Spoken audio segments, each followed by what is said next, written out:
Assalamualaikum warahmatullahi wabarakatuh. Perkenalkan, nama saya Halwa Ilma Mufida. Di sini saya akan menjelaskan tentang pengertian diagnosa masuk, diagnosa utama, dan diagnosa sekunder serta contoh pada tindakan dan penunjangnya.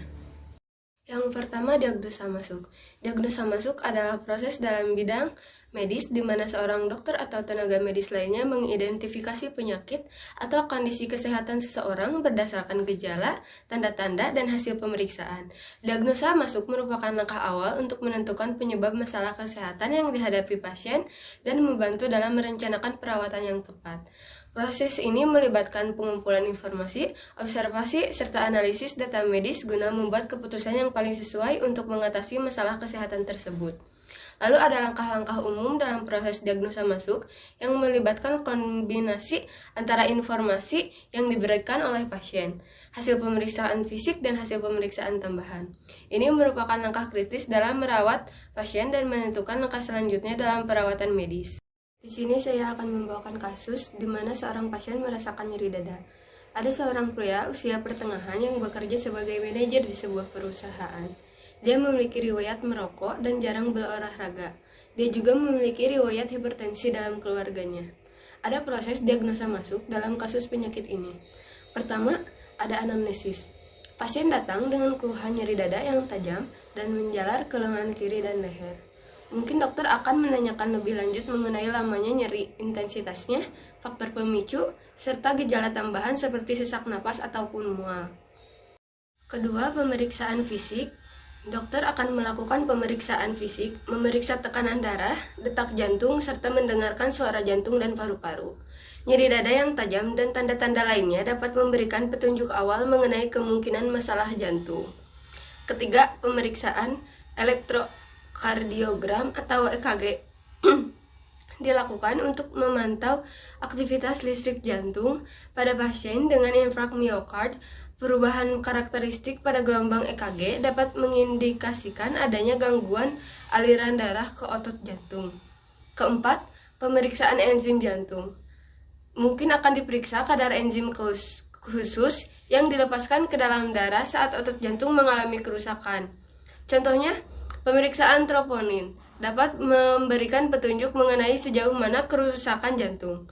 Kelima, pemeriksaan pencitraan jantung.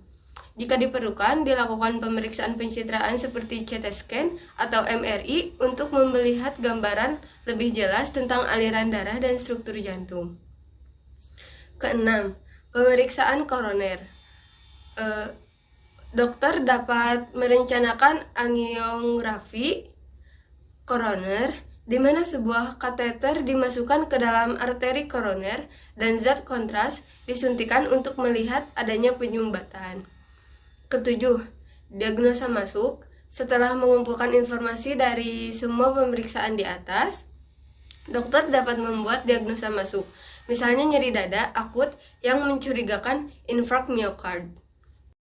Kedelapan, perawatan awal. Pasien akan diberikan oksigen untuk membantu aliran oksigen ke jantung. Obat antiplatelet dan nitrat mungkin diberikan untuk meredakan nyeri dan membantu melancarkan aliran darah.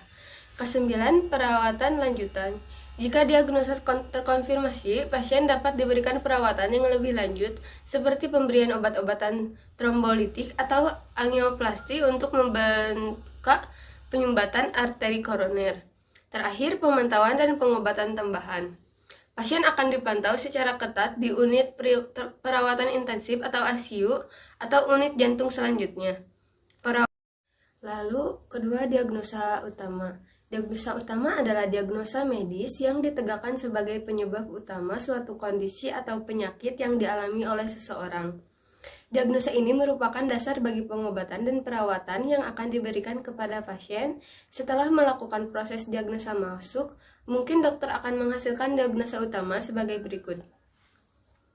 Ada penjelasan diagnosa pada pasien nyeri dada, di mana pasien terkena penyakit infrak miokard dikarenakan adanya kerusakan pada otot jantung akibat gangguan aliran darah ke area yang sering disebabkan oleh penyumbatan arteri koroner yang akhirnya mengakibatkan kematian sel-sel otot jantung. Biasanya dikenal juga sebagai serangan jantung yang dapat menyebabkan nyeri dada, sesak napas, dan komplikasi serius jika tidak diobati dengan cepat. Lalu ada rencana pengelolaan. Pertama, perawatan awal. Diberikan oksigen, obat antiplatelet, dan nitrat untuk meredakan nyeri dan meningkatkan aliran darah ke jantung. Kedua, pemantauan. Pasien dipantau di unit perawatan ICU atau unit jantung untuk deteksi dini komplikasi dan respon terhadap perawatan. Ketiga, trombolitik atau angioplasti, di mana pertimbangan pemberian trombolitik untuk membuka penyumbatan arteri koroner atau angioplasti untuk memperbaiki aliran darah. Keempat, obat. Diberikan obat-obatan seperti beta blocker, ACE, inhibitor, dan statin untuk mengontrol tekanan darah, memperlambat detak jantung, dan mengurangi risiko komplikasi. Kelima, rehabilitasi jantung. Setelah pemulihan, rekomendasikan program rehabilitasi jantung untuk pemulihan fisik dan edukasi kesehatan jantung. Keenam, pengendalian faktor risiko.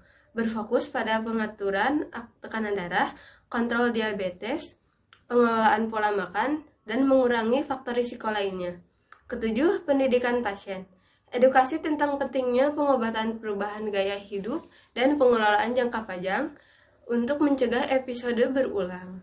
Ketiga, ada diagnosa sekunder, di mana kondisi medis tambahan yang dapat muncul seiring dengan penyakit. Ada komplikasi, kondisi yang berkembang selama perawatan, contohnya pneumonia, nosokomia.